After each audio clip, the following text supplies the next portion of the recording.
Hey everyone, Arnaldo Hoffman here with Master School Dances, and I've had a lot of requests to do a review on the Reloop RP8000s.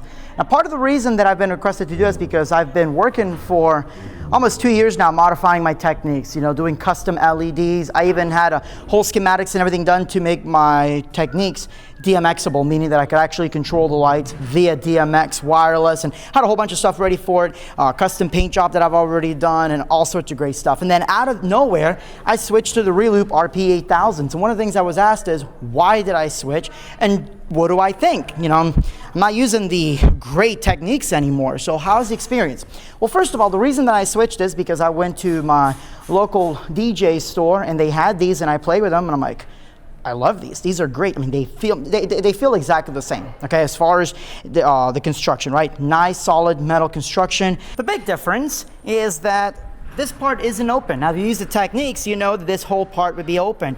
And at first, I was slightly disappointed because I'm like, oh man, I can't do my LED mods, but I'm gonna put them around here this way, so that's not a big deal. But one of the things that I do like about it is that means there's gonna be a lot less dust getting in. If you look inside there, you'll see that this is all protected and it's just an overall better design. The spindle is still easy to access.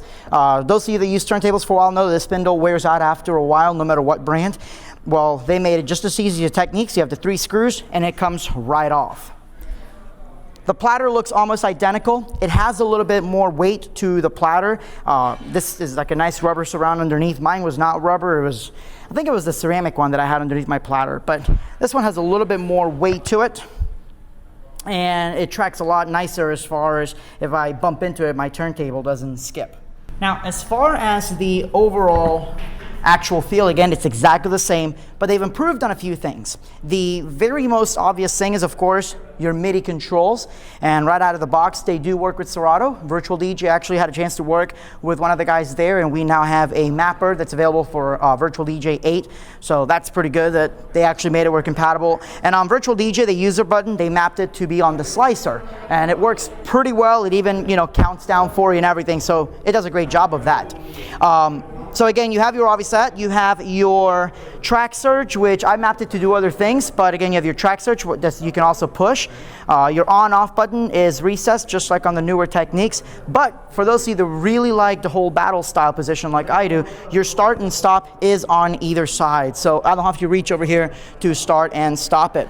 Here on the other side, of course, we have our pitch fader, which is super smooth, and it has a readout. You can do 8%, 16, or combine both for 50. You have your course lock, which pretty much locks it, so no matter where you bump it, it's at 0.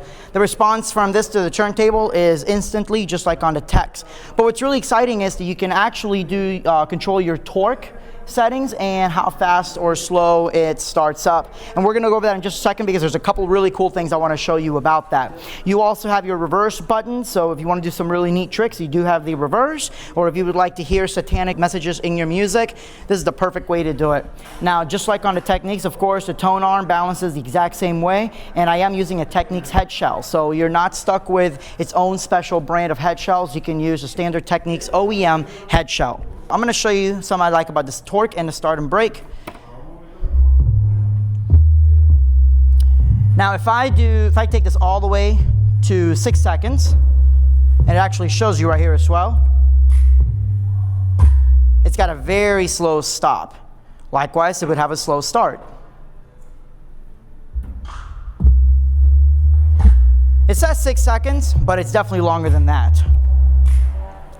Now, if I take it all the way minimum, it's instant start pretty much.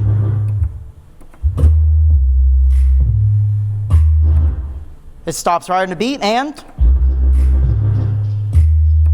it starts right on the beat. The only thing I don't like is that, and I hope they correct this in a future firmware upgrade, is that there's very little tolerance. If I go just to 0.1, it's still about the same.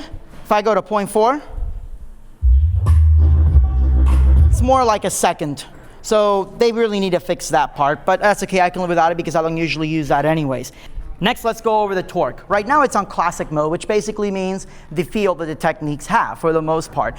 And that's one thing I never liked about the Techniques is you gotta be very light-handed. If you push down hard like this, it stops. And if you have switched from either CDJs or a jog wheel based system, you're going to have a heavy hand to start out with. It happens to a lot of people. So with the Technics, you got to learn to be very light handed. I'm going to go and just keep my hand down right where the platter stops. I'm going to take the torque all the way up.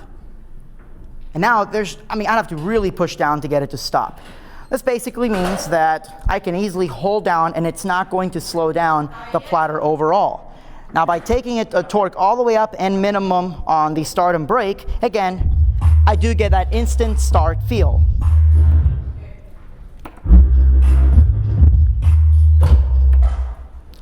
So essentially you get the best of both worlds. You get to have the true vinyl feel, but if you like the start and stop that a CDJ or a MIDI system would give you, this is the way to do it.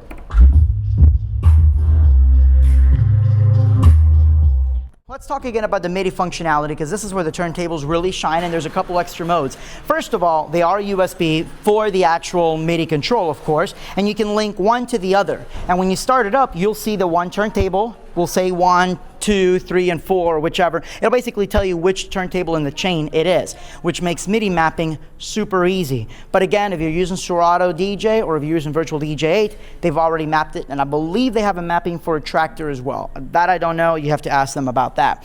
But there's a mode. You can actually go in here and start almost like in a diagnostic type mode, and you can actually tell it to make everything MIDI. Now this is something that's hidden in one of the pages of the manuals, but everything on this turntable is MIDI except for the platter itself. So that means that my start and stop button can send a MIDI signal. Why do you want to do that? I don't know, but you can. However, even though it sends out a MIDI signal, it still does the actual analog function. So that's why I wouldn't map the start and stop, because I don't want the turntable to start and send a MIDI signal to start, and then it messes things up. Where it would be nice is, let's say your needle broke or something and you only have one working turntable, you can at least, I don't want to say fake it, but at least you can still start your music, you can control your pitch with it if you need to. So if something happened and your style is broken, you don't have backups or just anything happened, you can use a turntable as a standalone controller. And that's a pretty neat feature.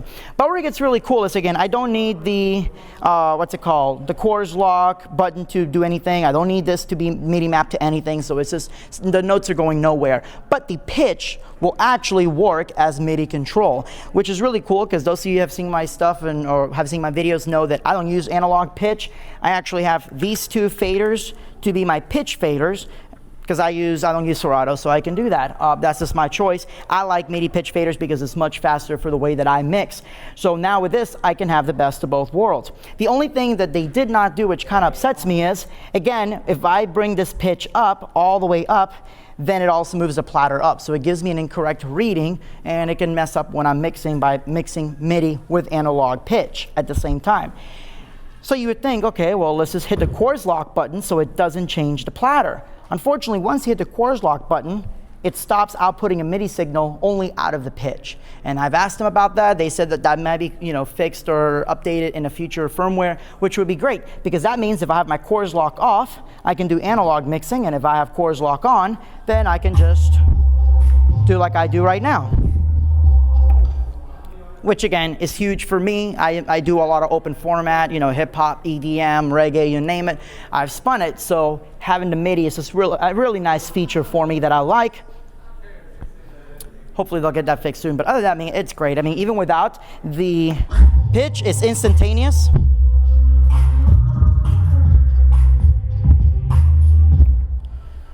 Dare I say, faster than the Technics. It's instant, it's smooth, it's great. So I'm really happy about that. The Reloop RP8000, in my opinion, the best thing since the Technics 1200 series, and honestly, it's a great update to it. I know there's a lot of new clones coming out for the Technics, but I don't think they hold a candle to what the Reloop has, not just in terms of price and the durability and the original design that made the Technics so famous and reliable, but also in the sense that it has that MIDI control. And in case you're wondering,